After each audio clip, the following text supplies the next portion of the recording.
Oh, that's a great photo. Hey. You know, of all the bands that I love, I think the Arctic Monkeys probably have the most fitting band name because they're so cool.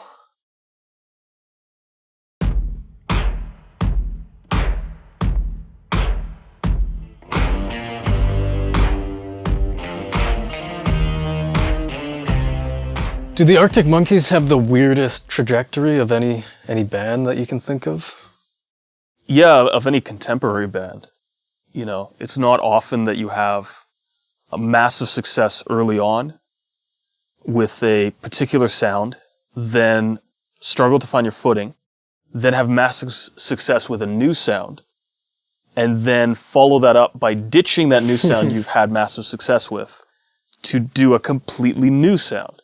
Yeah, it's interesting because obviously we had heard of them prior to AM coming out, because I remember we were in a band and we used to cover Fluorescent Adolescent and Marty Bum, and people used to think that they were originals of ours because the Arctic Monkeys were not.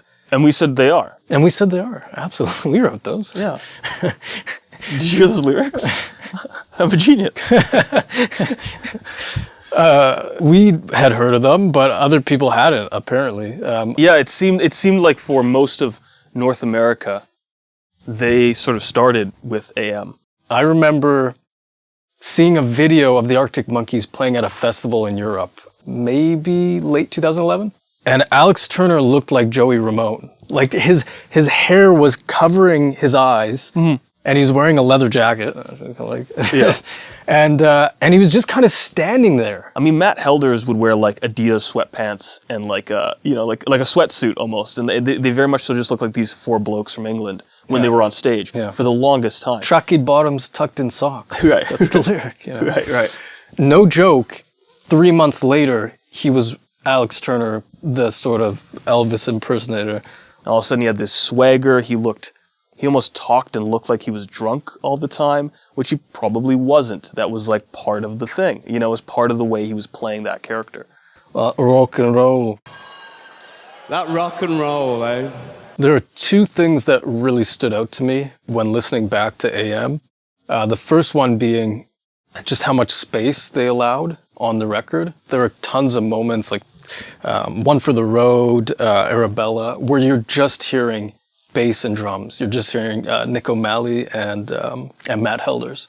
Matt Helders, in particular, is very underrated. Actually, that's the second thing I noticed, was his backing vocals are a huge part of the sound on this record. His backing vocals and just his frenetic, you were mentioning the speed of the earlier work, a lot of that came to Matt Helders' drumming. He had these very fast-paced drum beats that were sort of dancey, but like sloshy and punky. And then on this, it's very patient and very just deep, heavy grooves that slow down. And then, his vocals, he comes in with these, some of the best hooks are his harmonies or his call-and responses with Alex Turner. Yeah, I think actually the best example of that is probably Brian Storm on Favorite Worst Nightmare.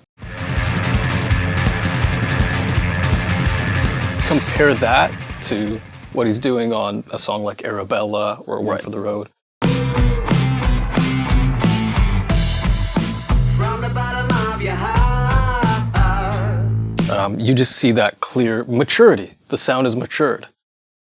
It shouldn't surprise you to know that this was mixed by Chad Blake.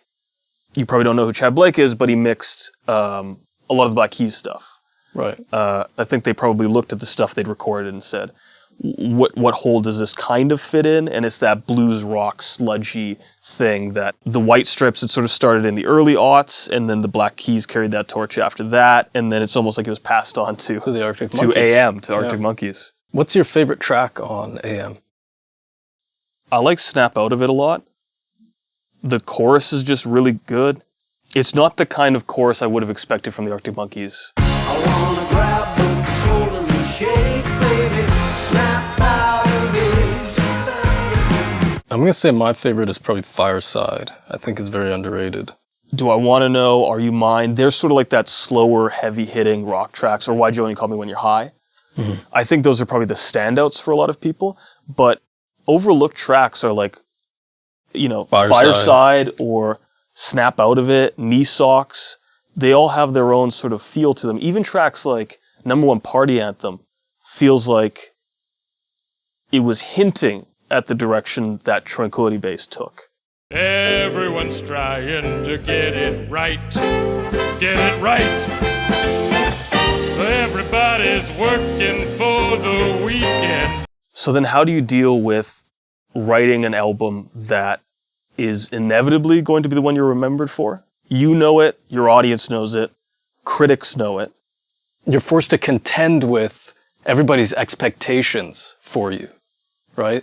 They took all that pressure, they took a couple years, and I think the decision they made was to not even bother trying to follow up AM by doing an AM Part 2. They just said, we know that worked, and we know that if we tried, it probably would sell well, but we're artists, and we want to make something that is interesting to us.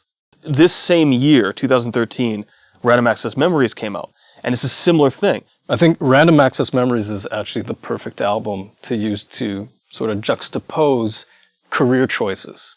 The Arctic Monkeys chose to preserve their legacy, and so did Daft Punk. They just did it in a different way. Daft Punk did it by saying, you know, we're done. Yeah, we did it. We did it? We did it. This is the thing we've been trying to do for years, and now we're going to step away and do other things.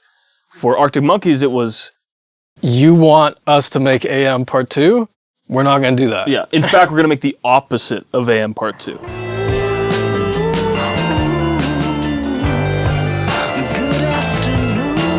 I think the biggest sonic difference between AM and Tranquility Base, probably trading the guitar as your sort of primary sound on AM with piano, Wurlitzers, probably Rhodes, classic keys.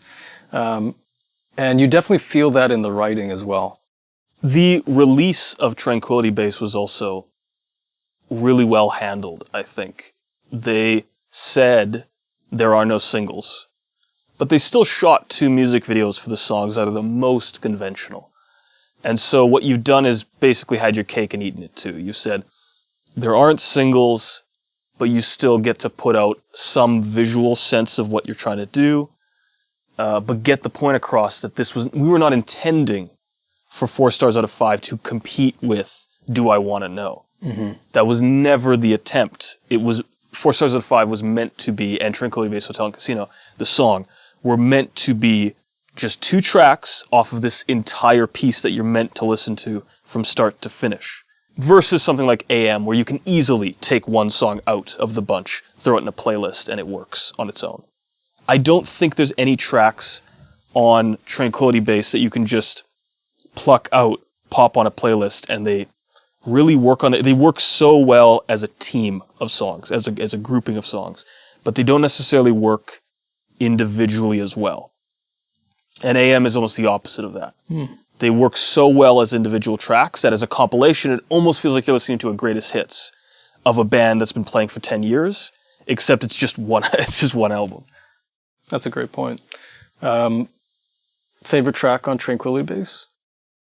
I really like Tranquility Base Hotel Casino. And yeah, Bat Phone and Science Fiction are a lot of fun. It feels almost completely unnecessary to even mention Alex Turner's lyrics on this record, because everybody knows that his lyricism is probably one of the biggest draws to the band. I'm going to go out on a limb and say Alex Turner is the best contemporary lyricist in the broader mainstream. He writes these really idiosyncratic lyrics that can't be mistaken for any other artist. In the same way that like a Bob Dylan wrote lyrics that were like so Bob Dylan-y. It's like no one else would write these lyrics. Alex Turner has that. He has his own voice lyrically. Like everybody's on a barge floating down the endless stream of great TV. It's visual, it's funny, but also poignant. Yeah, how about similarly, I put a taqueria on the roof. It was well reviewed. 4 stars out of 5, and that's unheard of. How about that lyric? And that being the line in the chorus. That's probably one of the... Your biggest song on the album is about a well-reviewed taco shop on the moon. Yeah, his taco joint is sort of well reviewed. Yeah, it's not even 5 of 6. It's 4 stars out of 5. It's not even 5 out of 5, and that's unheard of. It's unheard of. Probably one of the best lyrics of all time. Put a taqueria on the roof. It was well reviewed. 4 stars out of 5. And that's unheard of. AM is the kind of stuff you put on at a party. I can't, there's no songs on Tranquility Base that you want to play at a party. It's very much so a concept album. Kind of has like a 60s space race Kubrick sort of vibe. Feels cinematic in a way that AM doesn't. If you haven't heard Tranquility Base, Hotel and Casino, or AM in a while, it's probably time to put them on. They're great records. Yeah, I think if you heard AM and you wrote off Tranquility Base because you heard a couple tracks, give it a second listen. You know, maybe with some time away from both of them, you'll appreciate it more.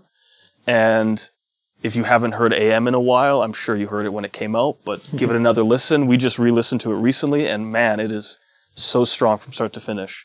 Haven't listened to The Car yet, but excited to do so. Maybe at some point we'll talk about that album as well. Absolutely. But until then, we'll be here